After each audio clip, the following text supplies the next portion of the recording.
விலகாத பிரியாத சமூகமே, அதுதானே நிரந்தர சுதந்திரமே.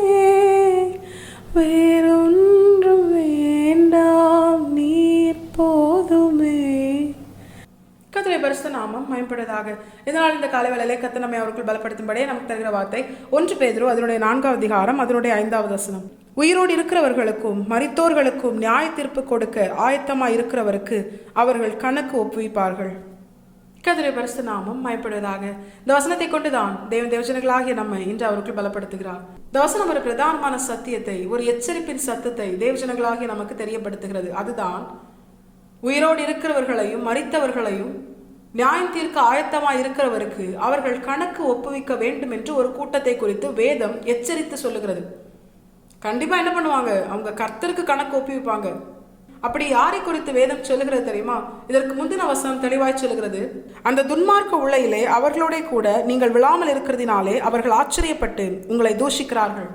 இந்த வசனத்திற்கு அநேக ஆவிக்குரிய அர்த்தங்கள் இருந்தாலும் இன்று கர்த்தர் பிரதானமாய் காண்பித்தருகிற ஒரு எச்சரிப்பின் சத்தம் தான், தூஷிக்கிறவர்கள் நிச்சயமாய் கர்த்தருக்கு கணக்கு ஒப்புவிக்க வேண்டும்.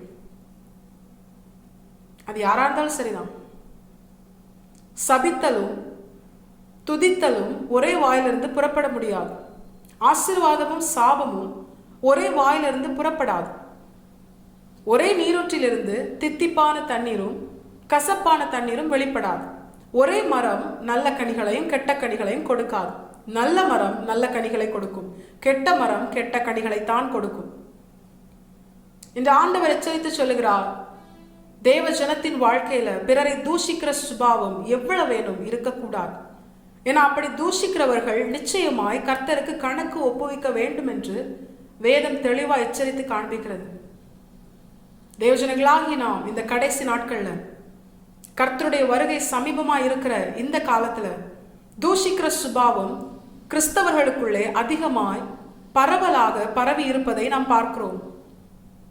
சும்மா எதுக்கெடுத்தாலும் மற்றவர்களை தூஷிப்பது ஒரு இயல்பாக மாறிவிட்டது. மனுஷன் பேசுகிற வீணான வார்த்தைகளை குறித்து நியாயத்தீர்ப்பு நாளிலே கணக்கு ஒப்புவிக்க வேண்டும்.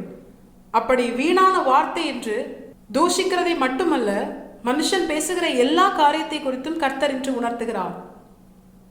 இப்ப தேவ பிள்ளைகளின் வாயிலிருந்து தேவனுக்கு பிரியமல்லாத, பிறருக்கு பக்தி விருத்தியை உண்டாக்காத, பிறருக்கு நன்மை செய்யாத, கர்த்தரை வெளிப்படுத்தாத, கர்த்தரை மகிமைப்படுத்தாத, கர்த்தருடைய திட்டத்திற்கு சித்தத்திற்கு உரியது அல்லாத எந்த ஒரு வார்த்தைகளும், வீணான வார்த்தைகளும், தூஷண வார்த்தைகளும் புறப்படக்கூடாது. அது மாத்திரமல்ல, இன்னும் தெளிவாய் வேதம் நமக்கு காண்பிக்கிறது, பிறரை குறித்த நிந்தையான பேச்சை நாம் நம்முடைய நாவினால் பேசக்கூடாது. மற்றவர்கள் பேசினாலும் அதை என்கரேஜ் பண்ணக்கூடாது. எப்படி என்கரேஜ் பண்றது? நம்ம பேச மாட்டோம், ஆனா மற்றவங்க பேசினா இப்படி பேசக்கூடாதுன்னு சொன்னா அவங்க வருத்தப்பட்டுருவாங்களோ அப்படின்னு சொல்லி அதை நம்ம கேட்போம். அதுவும் என்னதான், அதுவும் பாவம் தான். நம்மளும் பாவம் செஞ்சு மற்றவங்களும் பாவம் செய்ய அந்த பாவ சுபாவத்தில் தொடர நாம் ஆதரவா இருக்கிறோம் என்று அர்த்தம். கர்த்தர் என்று தேவ பிள்ளைகளாகி நம்மை பார்த்து எச்சரித்து உணர்த்துகிறார். தேவ ஜனங்களாகி நாம் வீணான வார்த்தைகள் பேசக்கூடாது. அதிலும் குறிப்பாக இந்த நாளில் கர்த்தர் காண்பித்தருகிற ஒரு எச்சரிப்பின் சத்தம் தான், தேவ ஜனத்தின் வாயிலிருந்து தூஷண வார்த்தை புறப்படவே கூடாது. தூஷண வார்த்தை பேசுகிற யாரா இருந்தாலும் கர்த்தருக்கு கணக்கு ஒப்புவிக்க வேண்டும். அப்படி இருக்கும் பொழுது ஒரு தேவ பிள்ளை கர்த்தரை அறிந்து கர்த்தரை ஆராதிக்கிற, அவரை துதிக்கிற அந்த நாவிலே, கர்த்தருடைய வார்த்தையை வாசிக்கிற அந்த வாயினால் தூஷித்தோமேயானால், பிறரை தூஷித்தோமேயானால் அவர்கள் எவ்வளவு அதிக ஆக்கினைக்கு உட்படுவார்கள் என்று கர்த்தர் நமக்கு எச்சரித்து உணர்த்துகிறார். தேவஜனங்களாகி நாம் இதை உணர்ந்தவர்களாய் கர்த்தரால் பயன்படுத்தப்படுகிற ஒரு நாவையும் ஒரு உதடையும் தேவ பிள்ளைகளாகி நாம் வைத்திருக்க வேண்டும். நீதிமானுடைய உதடுகள் அநேகரை போஷிக்கும் என்று வேதம் சொல்லுகிறது. நம்முடைய உதடுகள் அநேகரை போஷிக்க வேண்டும்.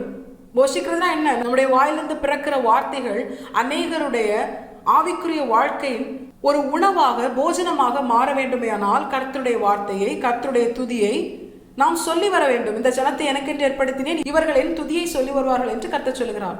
இப்ப தேவஜனங்களாகிய நாம் கர்த்தருடைய துதியை சொல்லி வரத்தான் கர்த்தர் நம்மை தெரிந்து கொண்டார். கர்த்தருடைய வார்த்தையை மற்றவர்களுக்கு தெரியப்படுத்த, சுவிசேஷத்தை பிரசங்கிக்க தான் கர்த்தர் நம்மை ஜனிப்பித்தார். நம்முடைய உதடுகள், நம்முடைய நாவு அதற்காக தான் நமக்கு கொடுக்கப்பட்டிருக்கிறது.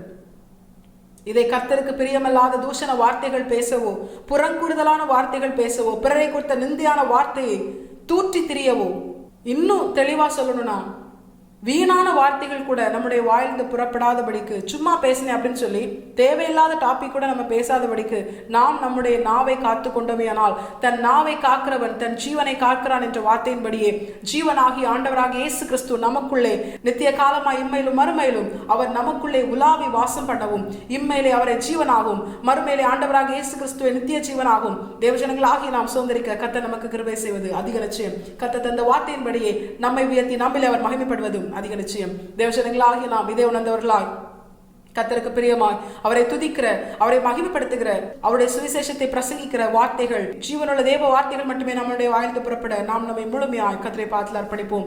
கர்த்தர் தாம் சொன்னபடியே நம்மை ஆசீர்வதித்து நம்மளே அவர் மகிமைப்படுவது அதிக நிச்சயம். கர்த்தர் தாம் இந்த வசனத்தை கேட்ட நம் அனைவரையும் ஆசீர்வதித்து வழிநடத்துவாராக. கர்த்தரை பரிசுத்தம் மட்டுமே மகிமைப்படுவதாக. மாரநாதா இயேசு வருகிறார். ஆயத்தமாம் பிறரை ஆயத்தப்படுத்துவோம். ஆமென். பலன் ஒன்றுமில்லை என்று நான் அறிவேன், அவர் பலனின்றும் குறையவில்லை.